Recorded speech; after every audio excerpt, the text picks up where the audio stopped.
वृंदावन में भगवान श्री कृष्ण के जन्म स्थान की मुक्ति के लिए एक धर्म संसद का आयोजन किया गया, जिसमें देश विदेश के प्रमुख साधु संत और धार्मिक नेता शामिल हुए। इस धर्म संसद का आयोजन श्री कृष्ण जन्मभूमि मुक्ति एवं मंदिर निर्माण न्यास द्वारा किया गया। इसमें कृष्ण जन्मभूमि को शाही ईदगाह मस्जिद के कब्जे से मुक्त करने की योजना पर चर्चा की गई। धर्म संसद में कांग्रेस के पूर्व वरिष्ठ नेता आचार्य प्रमोद कृष्णम ने भी भाग लिया और सनातन धर्म को एकजुट करने की आवश्यकता पर बल दिया। आचार्य प्रमोद ने संभल में हुए दंगे को लेकर सपा अध्यक्ष अखिलेश यादव को जिम्मेदार ठहराया और उनके खिलाफ मुकदमा भी दर्ज करने की मांग की। साथ ही उन्होंने यूपी सरकार से शांति बहाल करने की भी उम्मीद जताई। के आंदोलन में अपना सहयोग देगा। बांग्लादेश में हिंदुओं पर जो अत्याचार हो रहा है, उसके लिए भारत सरकार से मांग की गई है कि वो सख्त संदेश बांग्लादेश की हुकूमत को दे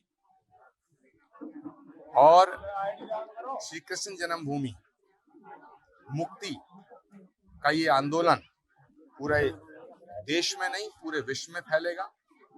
कैसे और इसको विस्तार दिया जाए, अदालत में और अच्छी लड़ाई लड़ी जाए और ये लड़ाई जनतंत्र है, जनता की अदालत में भी लड़ाई लड़ी जाए, उसकी योजना बनाने का प्रस्ताव भी पास हुआ है। जो लोग सनातन को मिटाना चाहते हैं, जो लोग सनातन को हटाना चाहते हैं, जो इस्लामिक साजिश कर रहे हैं,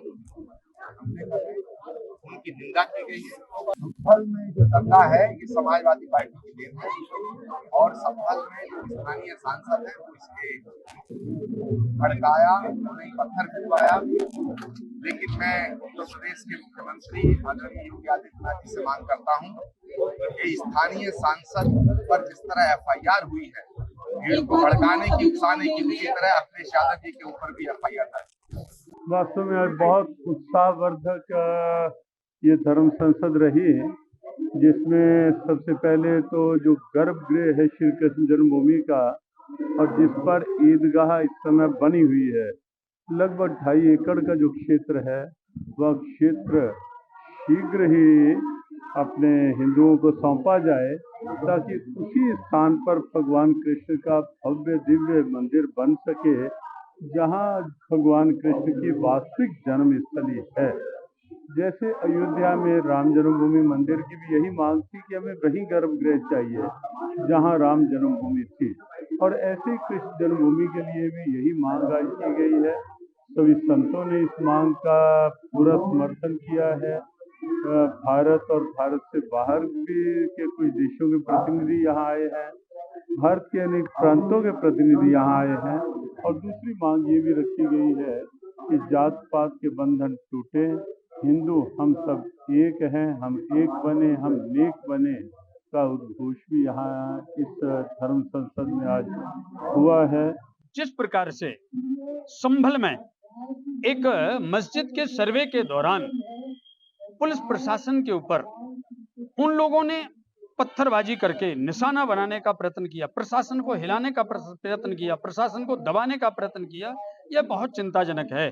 क्योंकि हमारे देश की जिस भी प्रकार से सभी सुविधाओं को तथा देश की गतिविधि को आगे बढ़ाने का काम, प्रदेश की गतिविधि को आगे बढ़ाने का काम प्रशासन के हाथ में है और प्रशासन के ऊपर भी पत्थरबाजी करने का प्रयत्न किया गया, यह बहुत निंदनीय है। हमारे हिंदू समाज को अब सोच करके अपने बीच की दीवारों को मिटा के एक मंच पर आना होगा और उनके लिए हम ये तो नहीं कहते कि आप किसी प्रकार से प्रतिकार करें, लेकिन अवसर आने पर सड़कों पर उतर करके शांतिपूर्वक उनका विरोध अवश्य दर्ज कराएं। देखिए, आज श्री कृष्ण जन्मभूमि को लेकर के अंतर्राष्ट्रीय धर्म संसद का आयोजन वृंदावन धाम में किया गया और हमारा मानना है कि 13.37 एकड़ में से जमीन है जो हमारी, जिसमें 2.5 एकड़ में जो असली गर्भगृह भगवान का वो विधायियों के कब्जे में है, वो हमको मिलना चाहिए। उसी को लेकर के आज प्रस्ताव पारित किया गया और सबका मानना है कि शीघ्र से शीघ्र वहाँ मंदिर का निर्माण हो, हर हालत में मंदिर का निर्माण हो, इसे लेकर के प्रस्ताव पारित किया गया है। इसके अलावा एक 11 सदस्यीय कोर कमेटी बनाई गई है जो पूरे इस मामले को देखेगी, जो चेतना के द्वारा पूरे संसार में इस आंदोलन को ले जाएगी। दूसरा, न्यायालय में जो प्रक्रिया चल रही है उस पर भी ध्यान देगी। दूसरा हमारा प्रस्ताव था कि समाज को तोड़ने का काम कुछ लोगों के द्वारा किया गया है, तब वो समय आ गया है कि समाज को जोड़ा जाए, जातियों को जोड़ा जाए और सशक्त और परफेक्ट भारत बनाए।